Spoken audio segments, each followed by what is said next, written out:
Bonjour à toutes, bonjour à tous.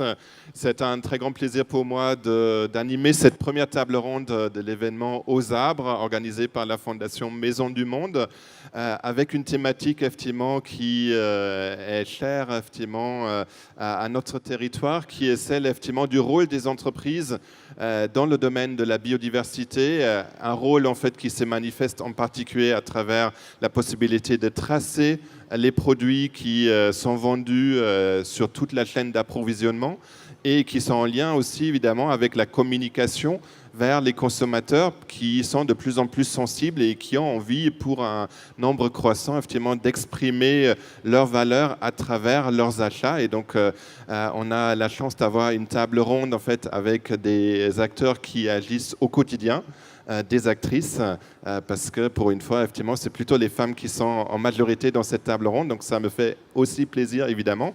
Donc à mes côtés, effectivement, il y a Irina Coupé. Vous êtes responsable, chef de projet approvisionnement à Maison du Monde, approvisionnement durable, justement, en fait, pour mener des actions, en fait, au sein de l'entreprise au quotidien. À côté, effectivement, il y a Grégoire Jacob, en fait, de The Forest Trust, qui est une ONG, en fait. Vous travaillez justement pour accompagner, travailler avec les entreprises pour avoir des exigences très importantes en termes de traçabilité. On verra que vous travaillez pas uniquement avec les certifications, vous êtes aussi sur des démarches encore plus innovantes. À vos côtés, il y a Laure Grégoire de l'Alliance pour une huile de palme durable.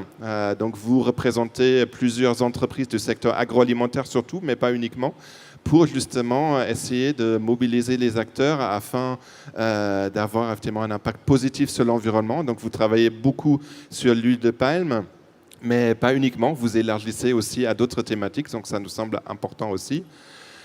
Et enfin, on a Laurence Payou et Virginie Bodino du groupe ERAM, donc aussi notre grande entreprise familiale du coup de notre territoire, très engagée aussi sur des questions de RSE, développement durable. Donc vous travaillez effectivement sur la traçabilité du cuir, du textile, effectivement aussi avec les différentes parties prenantes, seules et avec des tierces parties qui contrôlent aussi cette traçabilité. Donc ça va nous permettre effectivement d'avoir des points de vue complémentaires, assez convergents en fait, je dirais en fait, sur les objectifs qui se fixent chacun de vous. Et je vais commencer tout de suite avec Irina effectivement. Donc Irina, donc chef d'approvisionnement durable à Maison du Monde. Bah, qu'est-ce que ça revêt effectivement comme fonction en fait? Qu'est-ce que fait une chef de projet approvisionnement durable? En quoi consiste votre travail? C'est quoi les objectifs? C'est quoi les actions que vous mettez en œuvre? Oui, bonjour à tous. Donc, je suis notamment en charge de notre politique d'achat bois, aussi bien sur le plan réglementaire que sur le plan d'engagement volontaire de faire progresser notre offre de produits responsables. Voilà. Donc, si on parle un peu plus sur notre politique d'achat bois, je dirais que notre approche est plutôt graduelle, c'est-à-dire qu'on va tout d'abord vérifier la légalité de l'ensemble des matériaux bois qui rentrent dans la composition de nos produits. Et pour cela, nous avons une personne à temps plein qui collecte les informations sur les origines du bois, mais aussi des documents de légalité qui nous prouvent la coupe légale de ces bois, de nos bois, tout simplement. Et puis, avec les fournisseurs stratégiques, on va aller plus loin et on va les accompagner vers un sourcing plus responsable, vers un sourcing qui a moins d'impact sur l'environnement. Donc des fois, on va opter pour du bois recyclé et des fois, on va aller vers la certification parce que pour nous, aujourd'hui, ça reste le meilleur moyen pour garantir la gestion durable de la ressource. Vous travaillez avec les fournisseurs. Comment ça se passe avec les fournisseurs en fait? J'imagine que tous ne sont pas forcément spontanément engagés dans une démarche de développement durable RSE. Comment vous faites pour les embarquer, leur expliquer et aussi les accompagner? Parce que comme vous avez dit, effectivement, vous n'avez pas juste une démarche où vous allez externaliser finalement la responsabilité à d'autres sans les accompagner. Vous essayez aussi de travailler vraiment en partenariat. Oui, effectivement, je dirais que c'est un travail de longue haleine. C'est très important de faire comprendre aux fournisseurs tous les enjeux qu'il y a autour du bois, de les sensibiliser et de les faire embarquer dans notre démarche de sourcing responsable. Effectivement, ça prend du temps. Aussi parce que la certification a ses limites, a ses contraintes. Donc je parle notamment du coût supplémentaire des produits. Ce n'est pas un secret pour personne. Donc c'est pas toujours évident, mais on progresse, on fait de notre mieux. Mais on travaille aussi avec des ONG, avec des partenaires qui nous accompagnent dans la mise en place des systèmes complémentaires, que ça soit sur la légalité, sur la vérification de la légalité, le respect des cahiers des charges de la certification FSC ou PEFC chez nos fournisseurs, ou sur la traçabilité avec nos fournisseurs indiens, par exemple, où là, on travaille sur le terrain. Donc, effectivement, ce qui est intéressant, c'est que ce n'est pas une contrainte réglementaire qui est venue uniquement vers vous. C'est vous, en fait, qui avez pris, effectivement, ce dossier, en fait, un peu à bras-le-corps pour dire, effectivement, il faut qu'on anticipe parce que peut-être aussi les consommateurs sont de plus en plus sensibles à ces questions-là et que même si, effectivement, c'est beaucoup de travail, c'est peut-être parfois un surcoût à premier abord, vous faites quand même cet investissement. Alors, je dirais que c'est un tout. Chez nous, chez Maisons du Monde, nous avons la chance d'être fondée par une personne très engagée.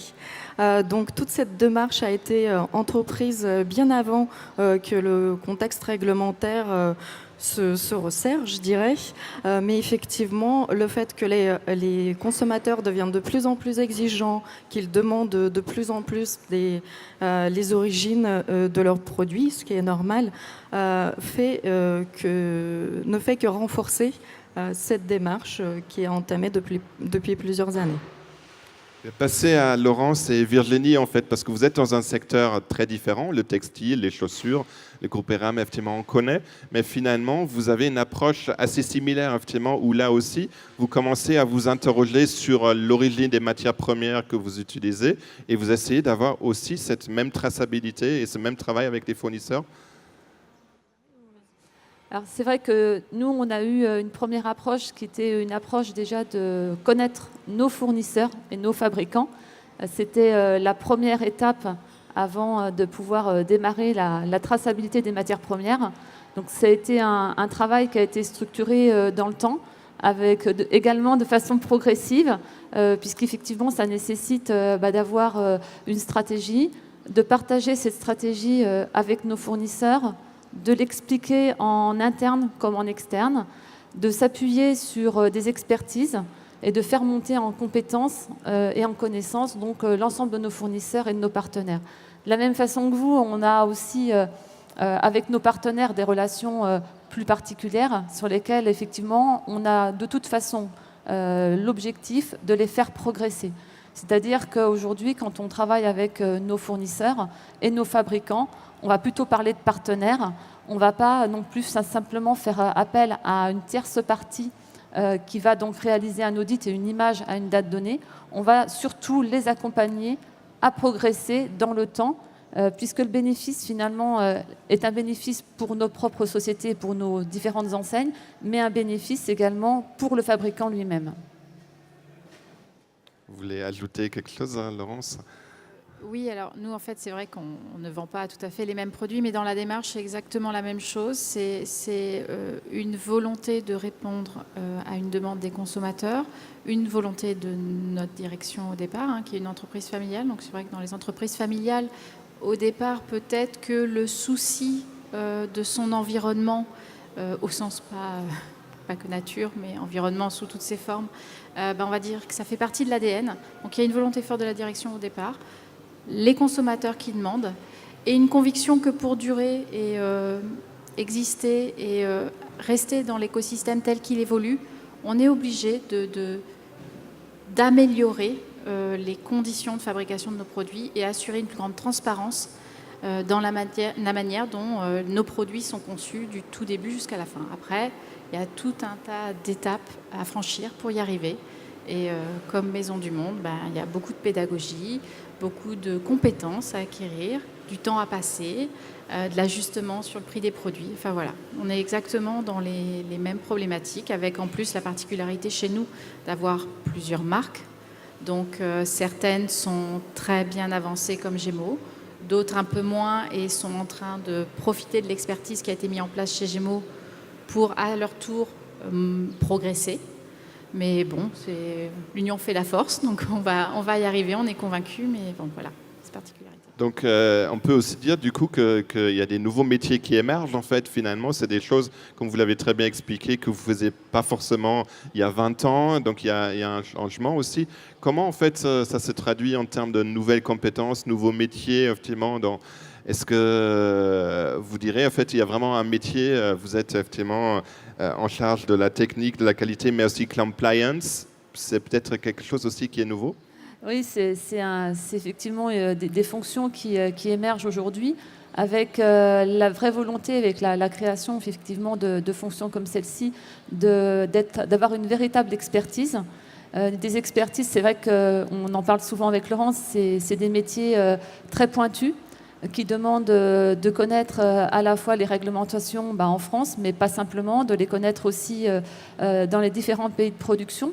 Et également d'être capable de comprendre que chaque pays a aussi ses propres problématiques et qu'on ne peut pas forcément systématiquement avoir les mêmes décisions sur un même pays. On doit tenir compte en fait de différentes problématiques qui peuvent se poser et adapter nos plans d'action en fonction effectivement des problématiques du pays.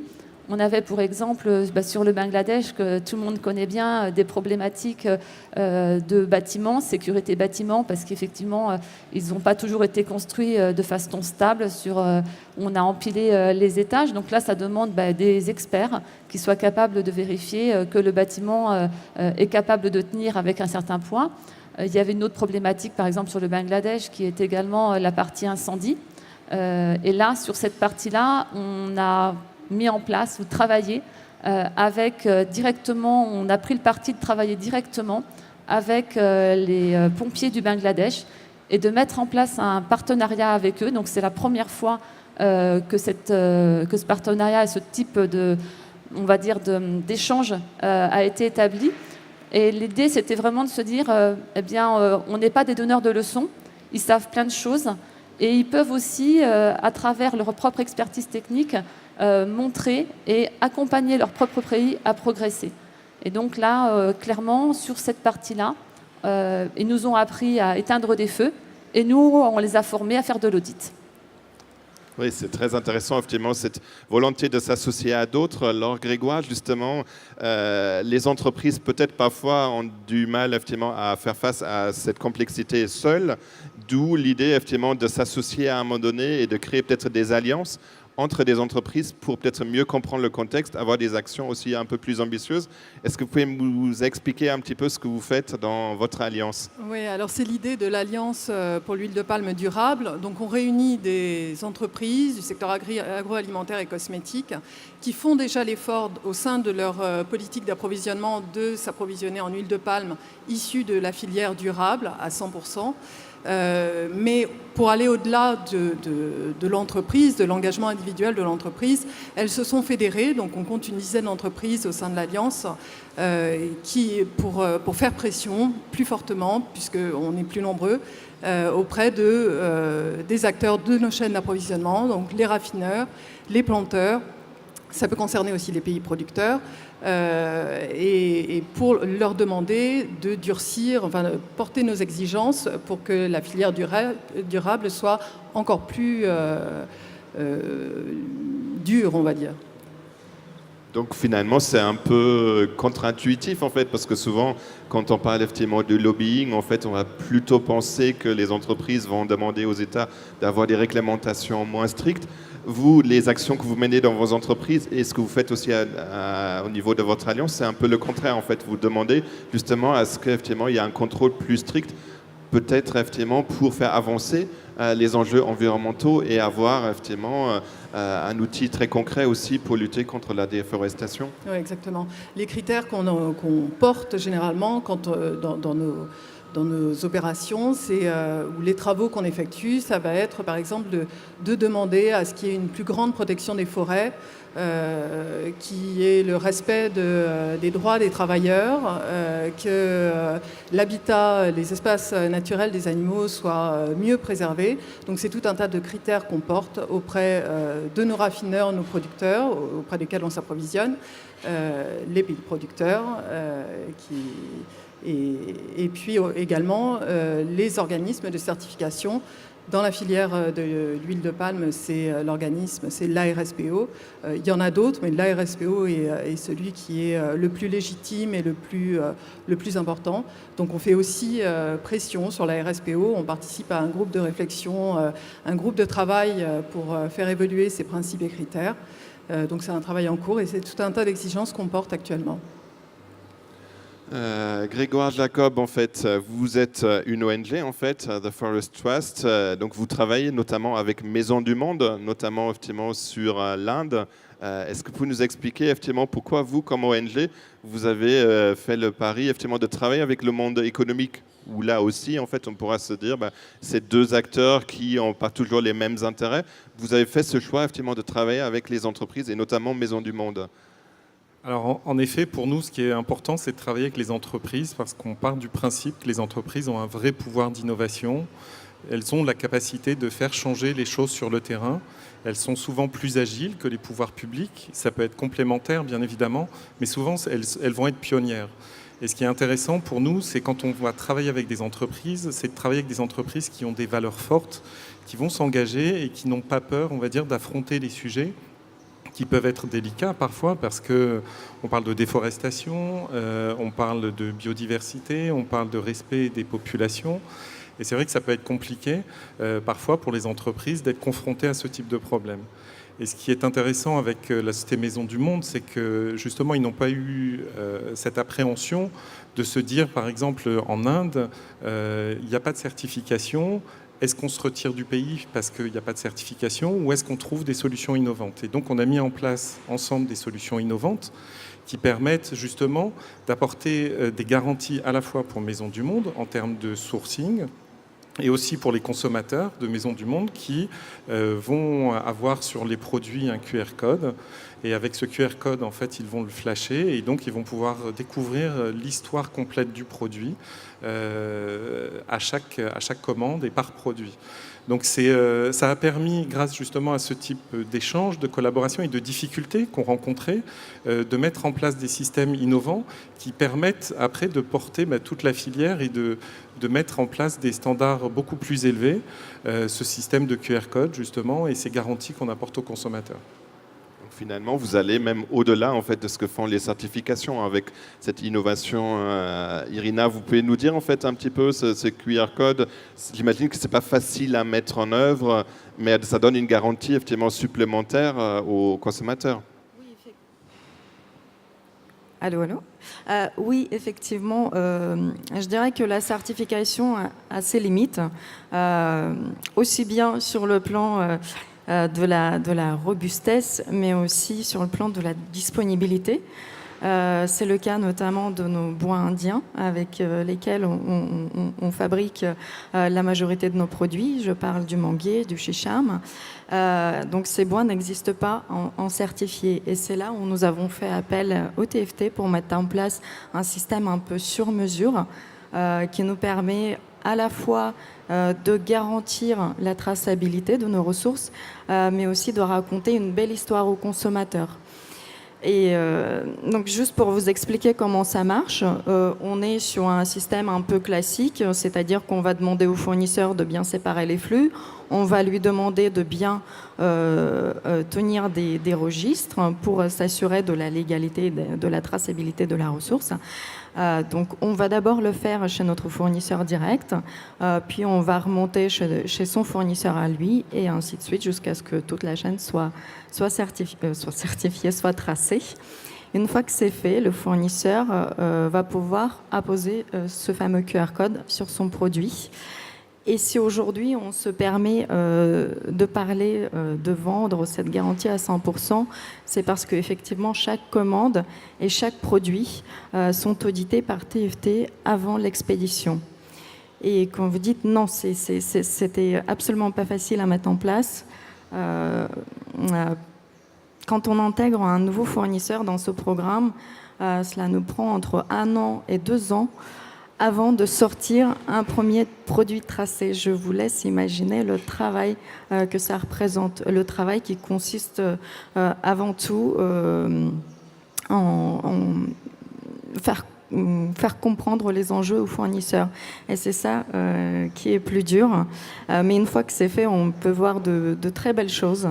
Je pense notamment à quelques fournisseurs qui ont commencé à planter des arbres à leur propre initiative. Et voilà, et ça, c'est la meilleure récompense qui soit. Oui, donc on est vraiment très très loin des relations court terme, mais aussi en fait des objectifs de rentabilité financière à court terme en fait, parce que là clairement vous êtes dans une stratégie long terme. C'est aussi effectivement quelque chose qui caractérise en fait le groupe ERAM. En fait, vous avez évoqué aussi le fait que ce soit une entreprise familiale. Peut-être que c'est plus facile parce que vous n'êtes pas obligé de démontrer tous les 3 mois effectivement votre taux de rentabilité, même si vous avez certainement des objectifs quand même.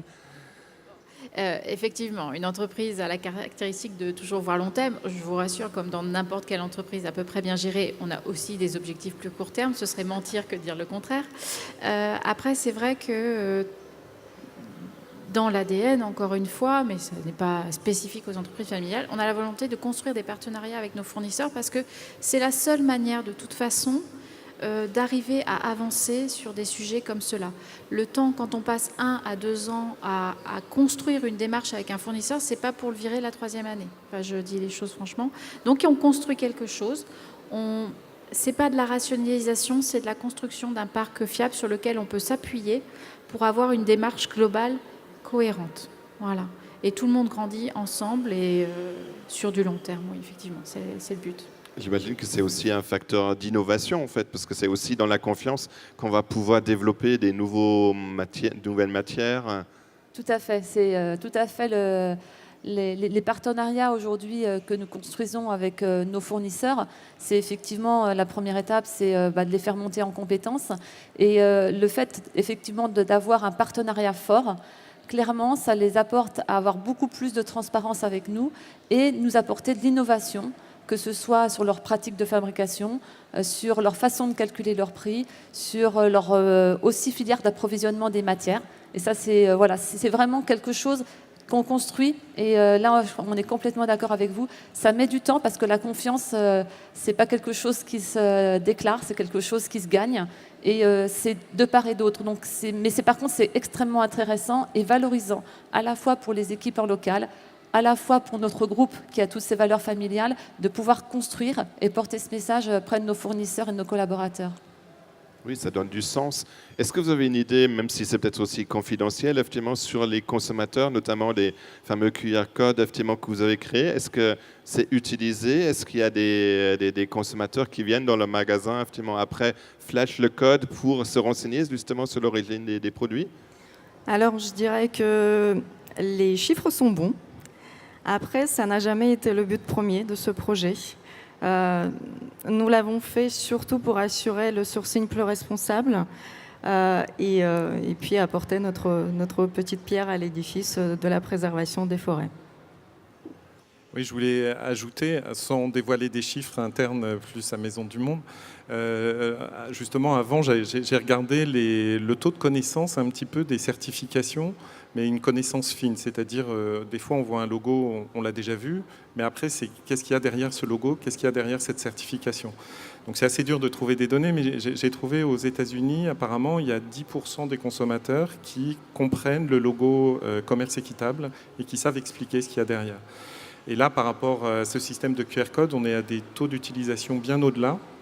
Et c'est intéressant parce qu'en fait, on se rend compte que quand les gens, justement, vont flasher ce QR code, vont lire l'histoire, il reste à peu près 3 minutes à lire quand même toutes les informations qu'il y a à l'intérieur. Et on est bien au-delà de ces 10%. Donc c'est intéressant parce qu'on amène une vraie information au consommateur, on le rassure et on lui explique la réalité du produit qu'il vient d'acheter. Est-ce que vous, si le groupe ERAM, vous avez une idée des consommateurs, effectivement, est-ce que dans les magasins, il y a des questions en fait, sur l'origine effectivement, des textile, du cuir, ou est-ce que ça reste finalement quelques experts en fait qui vous interrogent là-dessus? Non, non, clairement, on a des clients qui très régulièrement en magasin ou sur le site internet, parce que c'est une bonne façon et facile de poser des questions. Non, non, la question est récurrente et revient alors de plus en plus, pas dans les derniers temps, mais depuis quelques années maintenant. Donc c'est un sujet auquel on doit répondre en toute transparence. Donc nous concernant, il ne s'agit pas de faire croire que tous nos produits sont fabriqués en France ou en Europe, mais on explique bien où ils sont fabriqués, on répond. Après, nous, on aimerait pouvoir avoir ce genre d'innovation aussi, hein. Mais on travaille, on évolue sur des process innovation qui intègrent la donnée durable, on réfléchit sur des matières différentes, enfin voilà. Mais sur l'origine, oui, c'est une préoccupation des consommateurs. Quand on dit le consommateur ne veut que du prix, bien sûr qu'il veut du prix, ça, c'est un fait, mais pas que. Pas que, et je suis convaincue qu'au fil des générations, ça sera de plus en plus un prix et un sens, et qu'est-ce qu'il y a derrière le produit que j'achète. Voilà. Laure Grégoire, en fait, l'huile de palme aussi, c'était effectivement quelque chose qui a été beaucoup traité par les médias. Donc j'imagine que là aussi, les consommateurs, ils ont joué un très grand rôle dans l'émergence et le développement effectivement de votre alliance. Et comment vous voyez en fait ce rôle des consommateurs de chacun de nous finalement aussi Ouais, la pression des consommateurs, elle a orienté les industriels et distributeurs à soit sortir l'huile de palme de leurs produits, ce qui s'est majoritairement passé, et donc la remplacer par du beurre, de l'huile de coco, des huiles hydrogénées, ou alors, en tout cas pour ce qui concerne mes membres, de pousser au travers de notre alliance pour développer cette filière durable de l'huile de palme. D'accord. Et est-ce que du coup aussi, vous êtes un peu dans l'anticipation, en fait, les consommateurs? Est-ce que vous essayez de voir aussi ce qu'ils peuvent attendre demain et peut-être effectivement élargir aussi vos champs ou... Alors, oui, il me semble qu'on a réussi quand même à faire émerger l'existence auprès de l'opinion publique qu'il existe une filière durable de l'huile de palme. Elle représente à l'heure actuelle 25% du marché mondial de production. Donc il faut absolument qu'on la tire vers le haut et qu'on transforme l'ensemble du marché de l'huile de palme en faveur de la durabilité. Après, ce dont on se rend compte aussi à force de discussions avec les ONG, avec des scientifiques, c'est que l'approche par filière qu'on a adoptée jusqu'à présent, donc travailler sur la filière huile de palme, ne va pas assez vite, ne porte pas ses fruits, et en attendant, la déforestation continue. Donc on est en train de s'élargir aux autres matières premières qui ont un impact sur la déforestation. Donc par exemple le soja, par exemple le caoutchouc, par exemple l'élevage, et qu'est-ce que je pourrais vous citer d'autres? Il y en a un certain nombre. Le cacao évidemment, pour ce qui concerne les forêts du bassin du Congo, le café. Donc on a créé l'Alliance pour la préservation des forêts avec l'ambition donc de réunir d'autres membres, entreprises, distributeurs, industriels, qui font tous face à cet enjeu de la déforestation, qui essayent toutes d'améliorer leur chaîne d'approvisionnement. Et donc l'idée, c'est qu'en se regroupant, on va réussir à exercer une plus grosse pression sur nos chaînes. Alors, on a autour de nous, effectivement, des représentants d'entreprises. En fait, j'imagine qu'il y a un certain nombre parmi eux, et on va leur passer tout à l'heure la parole et leur donner la possibilité de nous poser des questions, mais j'imagine qu'il y en a beaucoup qui s'interrogent pour dire est-ce que je dois me lancer dans une telle démarche, effectivement, de traçabilité, d'avancer, finalement, les réglementations, de travailler avec les ONG. Vous avez expliqué que c'était du long terme, c'est pas toujours simple. Mais qu'est-ce que vous leur direz en fait pour dire allez-y en fait, n'attendez plus en fait parce qu'il y a une certaine urgence, c'est assez long. Je ne sais pas qui veut commencer. Allez-y. Alors nous, notre façon justement de travailler avec les entreprises, le point d'entrée, c'est de dire on veut travailler avec vous sur vos politiques et sur vos valeurs. En fait, c'est important de commencer là, parce que qu'est-ce qu'il y a réellement dans l'ADN de l'entreprise? Qu'est-ce qu'elle veut mettre dans ses produits? Et une fois qu'elle a travaillé, qu'elle a fait ce travail de réflexion, avec ça peut être différentes équipes, les comités de direction, les acheteurs, les départements RSE, c'est d'établir une politique et à partir de là, engager un travail de transparence, de traçabilité pour savoir ce qu'il y a réellement dans les produits, d'où viennent les matières premières dans les produits, que ce soit de l'huile de palme, que ce soit du bois, que ce soit du coton, que ce soit du soja, cacao, café. Et une fois qu'on a cette véritable visibilité et transparence, là, on peut transformer les choses. Et pour nous, c'est dire aux entreprises, allez-y, n'ayez pas peur. C'est sûr que parfois, les sujets peuvent être complexes. Parfois, vous ne pourrez peut-être pas être à la hauteur de tous les enjeux. Mais en tout cas, ayez une bonne connaissance de vos chaînes d'approvisionnement. Il faut que vous puissiez savoir d'où viennent vos matières premières. Et à partir de là, vous aurez une vraie action de transformation. Irina? Je suis tout à fait d'accord, d'autant plus qu'à partir du 1er janvier, c'est devenu obligatoire avec l'entrée en vigueur du devoir de vigilance.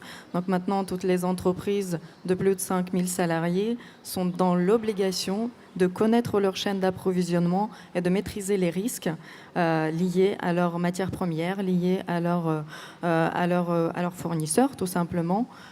C'est pour ça que c'est important d'y aller. C'est important pour votre engagement personnel, mais c'est aussi réglementaire. Voilà. Oui, mais au moins pour les plus grandes entreprises. Il ne faut pas avoir peur. C'est difficile pour tout le monde. Le plus important, c'est que votre démarche soit sincère. Merci. Laurence? Oui, je voulais compléter. Donc, je suis tout à fait d'accord avec vous. Il y a le socle qui est les valeurs. Après, oui, il y a le réglementaire. Mais ce qu'on pourrait penser, c'est que oh là là, c'est pas la peine, je serai pas parfait, ou ça va coûter un max, j'en ai pas les moyens. Alors, face à ces deux affirmations, les deux sont fausses d'une certaine manière. Parce que l'idée n'est pas d'être parfait, mais d'être dans une démarche. Le devoir de vigilance, c'est avant tout une démarche. C'est pas d'être parfait d'un bout à l'autre. C'est de chercher à faire mieux. Voilà, tout simplement. Donc déjà ça. Et dans ce cadre-là, il est possible de faire un certain nombre de choses de bon sens, de transformation des manières de faire qui ne coûtent pas énormément d'argent dans les premières étapes et qui permet déjà de donner du sens, d'être aligné par rapport à ces valeurs, parce qu'aujourd'hui, on fait tous dans les entreprises ce travail de valeurs pour les collaborateurs, pour nos clients. Eh bien, cette démarche-là, pour moi, s'inscrit dans ces valeurs-là. Et si on veut être aligné d'un bout à l'autre, on ne peut pas passer à côté de ça. Voilà. Oui, et je vous remercie aussi pour votre franchise parce que c'est assez innovant aussi de témoigner en fait publiquement en fait sur ce type de démarche. En fait, beaucoup d'entreprises que je croise aussi me disent je n'ai pas trop envie d'en parler parce que justement je ne suis pas encore parfaite, je suis plus dans une démarche. Mais je trouve qu'effectivement vous avez aussi cette responsabilité en tant qu'acteur économique ou ONG, effectivement de dire ce que vous faites déjà, sans survendre, sans faire du greenwashing évidemment, mais de dire effectivement c'est possible de commencer, c'est possible d'avancer parce que encore une fois l'urgence environnementale est telle qu'on ne peut pas attendre jusqu'à ce qu'on aura trouvé les solutions parfaites. C'est aussi en commençant et en convainquant en fait les autres qu'il faut commencer à agir.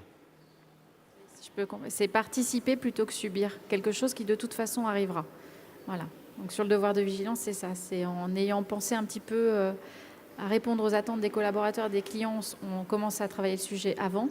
Puis la loi, elle est là, oui, il faut l'appliquer. Alors je suis juriste, donc oui, voilà. Mais c'est pas que ça. Voilà, faut y voir une opportunité et c'est une opportunité de faire mieux pour tout le monde. Voilà. C'est aussi ce que vous voyez dans les entreprises qui ont rejoint votre alliance. C'est aussi parmi des arguments cette volonté de ne pas subir, mais d'anticiper peut-être. Moi, ce que je dirais, c'est que les engagements des entreprises, c'est très bien, c'est la première étape. Après, il faut la jouer collective pour vraiment peser et transformer le marché. Et voilà, donc au travers de collectifs, de l'Alliance telle que la préservation des forêts. Alors, il nous reste quelques minutes. En fait, je vais peut-être proposer aux participants de la salle en fait, de nous poser des questions, aux intervenants, parce qu'on est là aussi effectivement pour échanger. J'imagine qu'il y a des interrogations qui ont été soulevées. Il y a une première question par le président. Je vais passer là. Bonjour Gilles Petit, Maison du Monde. D'abord, un grand merci pour votre table ronde. C'est passionnant, franchement. Merci pour votre disponibilité et vos présentations très sincères. C'est passionnant. J'ai une question en tant qu'acteur en fait, de la filière, et j'allais dire même en tant que consommateur, on a parfois l'impression de gouttes d'eau dans la mer. Vous voyez ce que je veux dire? L'impression effectivement que de toute façon c'est tellement compliqué d'avancer, c'est tellement petit à notre échelle que est-ce qu'on peut vraiment faire quelque chose? J'avais une question plutôt pour Laure et pour Grégoire. Vous, votre sentiment par rapport à ça? Laure, vous avez dit tout à l'heure, si j'ai bien compris, qu'aujourd'hui on serait quand même à 25% d'huile de palme durable, ce qui est pas négligeable. Et donc, je voulais vous demander en combien de temps on a été capable de faire ça et comment vous voyez un peu la perspective à 10 ans, à 20 ans dans cet esprit-là, même si vous avez dit qu'il fallait élargir. Et j'ai la même question pour Grégoire. Enfin, à quelle vitesse on a été capable d'évoluer et comment vous voyez un peu l'aspect prospectif dans le futur? Et juste une remarque pour terminer avant de vous passer la parole. Vous avez dit une chose qui, à mon avis, est très très importante et Irina l'a très bien souligné, c'est qu'on ne fait pas ça uniquement voilà, pour faire du greenwashing aussi, comme l'a dit André, mais on le fait parce que c'est important et on le fait aussi, et ça c'est très important pour nos entreprises, et là ça se rejoint, parce que nos clients en ont besoin. Donc voilà, je dis juste cette remarque. Merci beaucoup. Alors, pour ce qui concerne la filière durable de l'huile de palme, on peut prendre pour point de départ la création de la certification RSPO en 2004 par un ensemble d'acteurs dont le WWF, les pays producteurs et des industriels tels qu'Unilever qui est également membre de notre alliance. Voilà, donc on peut la dater à 2004, sachant que depuis d'autres initiatives se sont développées qui vont au-delà de la RSPO et qu'on intègre dans ce qu'on considère être la filière durable. Et du coup, je pense aussi à ce que fait TFT, qui accompagne également beaucoup de nos membres, comme une grande partie, Nestlé, Ferrero. Voilà, donc on peut dire que la filière durable a démarré en 2004. Elle représente 25% du marché. Cette filière durable approvisionne à 80% l'Europe. Les plus gros acheteurs, pour vous donner quelques éléments de contexte, les plus gros acheteurs d'huile de palme, c'est d'abord la Chine et l'Indonésie, et eux ne s'approvisionnent pas en huile de palme durable. Donc c'est vraiment l'Europe qui porte cette filière durable de l'huile de palme. Et donc il faut absolument que ce soit l'Europe. Au niveau de la France, on ne changera pas grand-chose. Si on légifère pour interdire l'huile de palme, il ne se passera rien. Par contre, au niveau européen, on est un plus gros acteur, et là, on peut essayer de transformer le marché. On espère. Mais alors, je ne peux pas vous dire sous combien de temps. Et en espérant que cette approche multifilière de s'ouvrir aux autres matières premières, parce qu'évidemment, les plantations d'huile de palme jouxtent des plantations de caoutchouc, et ce sont parfois les mêmes opérateurs. Pareil, en Côte d'Ivoire, vous avez les plantations de cacao à côté des plantations d'huile de palme. Donc, et c'est administré aussi par les mêmes raffineurs, planteurs. Et donc, il faut adopter cette approche multifilière pour essayer de les faire plier. Alors, de manière prospective, c'est vrai que c'est difficile de dire en combien de temps on va y arriver. En tout cas, il y a urgence, c'est clair. Quelles que soient les matières premières, il y a urgence à prendre des engagements. Et c'est pour ça que nous, vraiment, on travaille avec les entreprises, parce que c'est elles qui vont avoir ce levier et qui vont pouvoir innover, comme Maison du Monde l'a fait en Inde, comme des entreprises peuvent le faire sur l'huile de palme. Et ce qui est intéressant, souvent, c'est des grosses entreprises, des multinationales, elles sont sur tous les marchés. Et là où elles peuvent être innovantes, c'est que les marchés européens qui sont peut-être un petit peu plus matures, le consommateur européen va être sensible à une responsabilisation des produits. Nous, on pousse les entreprises à dire il n'y a pas que pour le consommateur européen qu'il faut que votre matière première soit responsable. Il faut qu'elle le soit sur tous les marchés, que ce soit sur le marché chinois, sur le marché indien, sur le marché indonésien, sur le marché pakistanais, là où il y a de plus en plus de consommateurs. Et c'est pour ça que c'est important d'embarquer un maximum de personnes, un maximum d'acteurs sur ces changements, parce qu'ils sont nécessaires, ils sont urgents. Et avec les entreprises, on va pouvoir, j'espère, aller assez vite justement vers ce type de transformation. Merci. D'autres questions en fait dans le public? Oui, monsieur devant.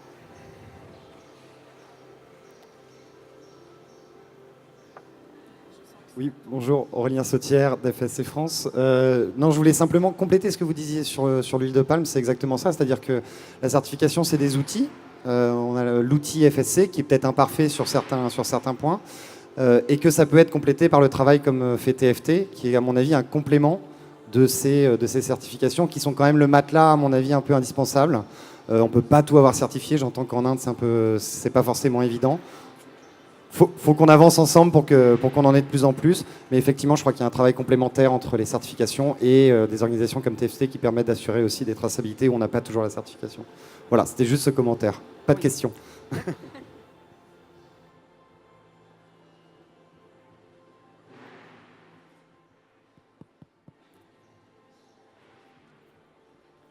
Bonjour.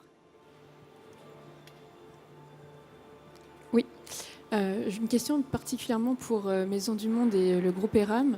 Je voulais savoir si vous aviez réussi à identifier, mesurer l'impact soit sur le prix de vente de ces démarches, soit sur la réduction de vos marges, puisqu'on disait qu'effectivement toutes ces démarches, ça a un certain coût. Ça peut être un frein pour certaines entreprises, mais comme on le dit, il y a aussi des valeurs et une ambition derrière. Donc, est-ce que vous avez pu constater concrètement une hausse des prix ou une réduction de vos marges, même minime? Et ça tire une deuxième petite question. Est-ce que du coup, ça peut vous inciter, pour justifier ces démarches et aller plus loin, à entreprendre peut-être un certain positionnement, une montée en gamme dans ce que vous proposez dans votre proposition de valeur à vos clients? Alors, je vais peut-être commencer. Clairement, oui, la certification a un prix. Donc, on a constaté une augmentation de prix d'achat entre 5 et 10%. Bon, ça dépend, ça dépend des matières premières, ça dépend des provenances. Mais le plus gros problème aujourd'hui, c'est que les clients, ils veulent du responsable, mais ils ne sont pas forcément prêts à payer plus pour en avoir. Et c'est pour ça aussi qu'on ne peut pas forcément augmenter nos prix d'achat, et c'est pour ça qu'on est obligé de les absorber dans nos marges. Mais ça fait partie de la démarche, ça fait partie du jeu, et c'est comme ça qu'on progresse. Oui, c'est la même chose pour nous. L'objectif étant effectivement d'être... c'est pas parce qu'un produit est de luxe ou un produit est plus entrée de gamme que tous nos clients n'ont pas la possibilité d'accéder à ces produits qui sont plus sécurisés que d'autres, sur lesquels on a de la traçabilité. Donc effectivement, nous, on a la même démarche que Maisons du Monde, c'est d'être capable aujourd'hui, effectivement, ça coûte cher, mais d'être capable d'intégrer ça dans nos marges et d'avoir peut-être des démarches aussi nous-mêmes en interne sur nos achats différents, d'acheter différemment.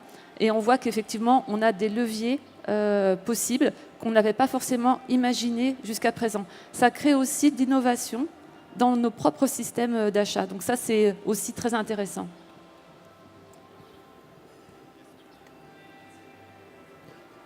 Je me suis rapproché du micro parce qu'il avait un peu du mal à venir jusque là-bas. Alors, j'ai une remarque et puis une question. Très intéressant, en tout cas, votre tour de table, votre débat. J'aurais bien aimé que les organismes certificateurs comme vous ou PEFC soient parmi vous, parce qu'on aurait eu pas mal de questions à poser. Voilà. Alors, une question pour vous, madame. Est-ce que vous pouvez m'expliquer la différence entre une huile de palme durable et une huile de palme non durable, en termes de plantation, par exemple, de déforestation? Et je ne soulèverai pas la polémique de l'impact de cette huile de palme sur la santé. Ce sera peut-être pour une autre fois. Mais en tout cas, j'aimerais savoir ce que vous entendez par durabilité dans la filière huile de palme. Merci. Alors, la filière de l'huile de palme durable respecte un certain nombre de critères.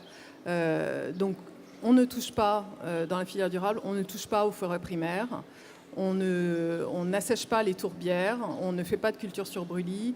Il y a un certain cahier des charges qui vise à s'assurer que les droits des travailleurs sont respectés.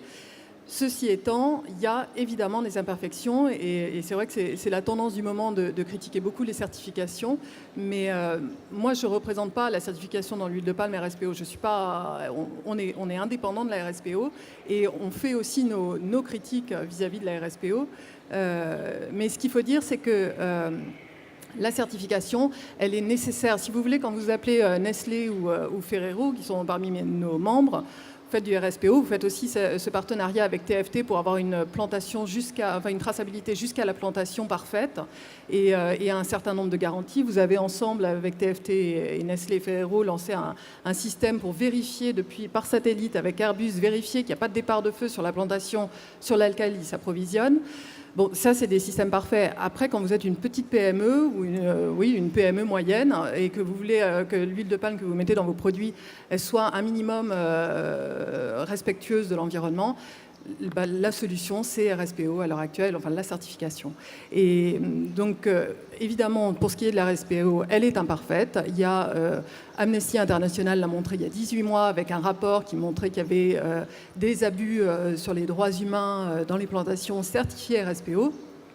Et du coup, c'est toutes les raisons pour lesquelles nous, au niveau de l'Alliance, on a décidé de siéger au sein de la task force en charge de la révision des principes et critères.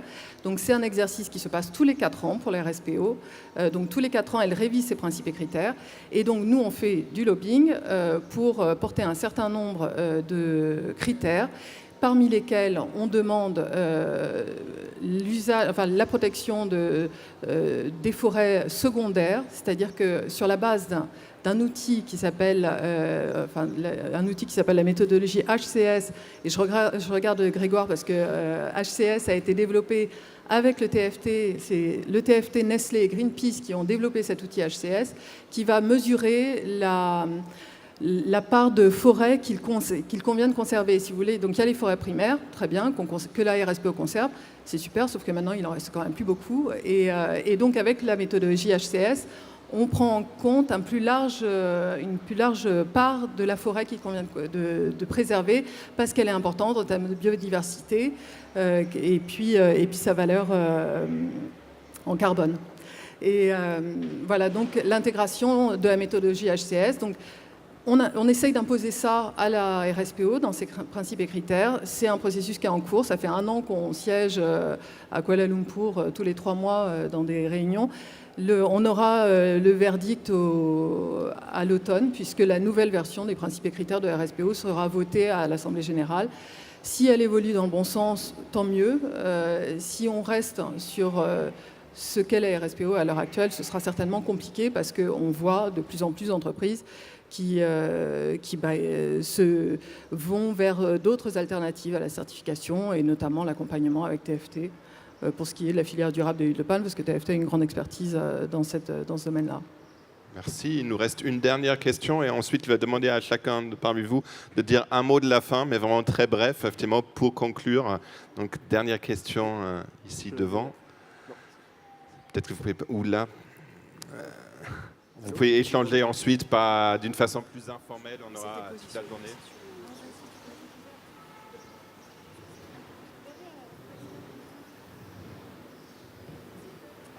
Oui. Est-ce que vous m'entendez? Oui, c'est bon. Alors bonjour à tous, Boris Patentregé d'Envolver. Donc merci pour présenter les initiatives en termes de traçabilité et de certification. C'est 2 approches intéressantes pour protéger les forêts. Moi, je voulais poser des questions sur la contrepartie de l'approche traçabilité et certification, qui est que finalement, des entreprises comme les vôtres qui sont engagées en fait pour mieux protéger les forêts se désengagent des zones à risque où la déforestation continue. On a discuté des fronts de déforestation, de la déforestation qui continue, que ces approches puissent constituer des gouttes d'eau dans l'océan de la déforestation, on va dire. Et moi, ce que je voulais savoir, c'était qu'est-ce que vous mettiez en place pour continuer à protéger sur le terrain les forêts qui restent à protéger, notamment en soutenant des projets d'alternatives à la déforestation, des projets de protection des réserves forestières, etc. Voilà, parce que c'est pour moi une stratégie qu'il ne faut pas oublier quand on est une entreprise. Traçabilité, certification on va dire en baseline, mais également protéger les forêts qui restent à protéger, surtout celles qui sont impactées par le secteur sur lequel on travaille. Donc voilà, je voulais savoir un petit peu ce que vous faisiez en termes de protection des forêts dans les zones de vos approvisionnements. Merci. Il y avait une toute dernière question et ensuite je vous demande de répondre et de faire la conclusion en même temps. Merci. Julie Valbaum, Maison du Monde. Virginie, vous parliez tout à l'heure d'innovation dans vos pratiques d'achat pour répondre à des problématiques RSE. J'aurais aimé savoir si vous pourriez nous donner 1 ou 2 exemples d'innovation là-dessus. Quand je parlais d'innovation dans nos pratiques d'achat, c'est qu'effectivement, jusqu'à présent, on va dire qu'on achetait plutôt un produit. Aujourd'hui, on va commencer plutôt par travailler sur la matière. Donc c'est une nouvelle approche. Je ne sais plus quelle personne demandait effectivement si c'était aussi, si ça avait des impacts sur notre façon de travailler.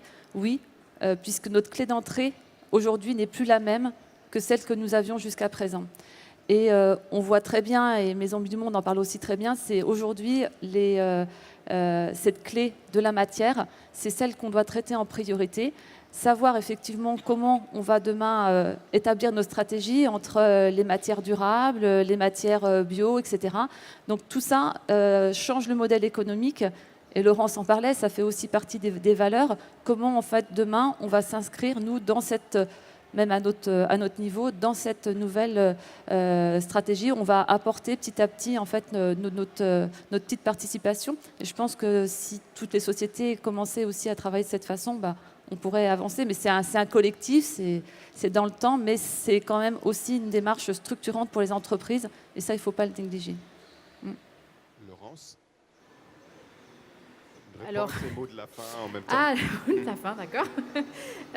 Ok, alors pour répondre quand même à Boris, que je connais puisqu'on a travaillé avec lui à une certaine époque, sur la préservation des forêts. Alors nous, c'est vrai qu'on ne travaille pas le bois comme Maisons du Monde, donc c'est pas nous directement qui allons pouvoir, en ayant un lien avec notre activité première, agir. Je pense que la meilleure manière, là, c'est des initiatives de filières. On se regroupe, donc on participe à différentes regroupements d'entreprises, on va dire, qui doivent agir ensemble sur ce terrain-là. Voilà. Nous, on n'est pas localement bien placés pour agir tout seul, nous, groupe ERAM.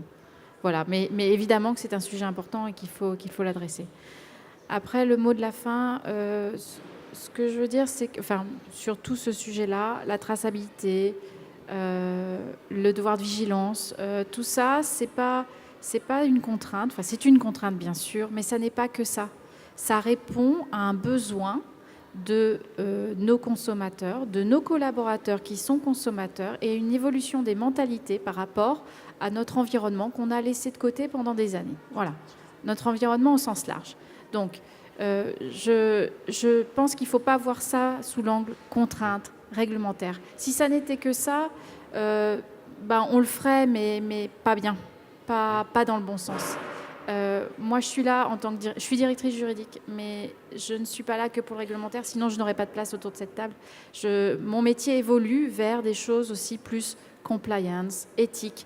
Et là, ça donne du sens. On a l'impression de faire quelque chose qui dépasse l'intérêt de votre propre entreprise et qui va dans l'intérêt de tout le monde. Et on entend beaucoup de discussions, de lobbying aussi, des travaux réglementaires sur l'entreprise au service d'eux.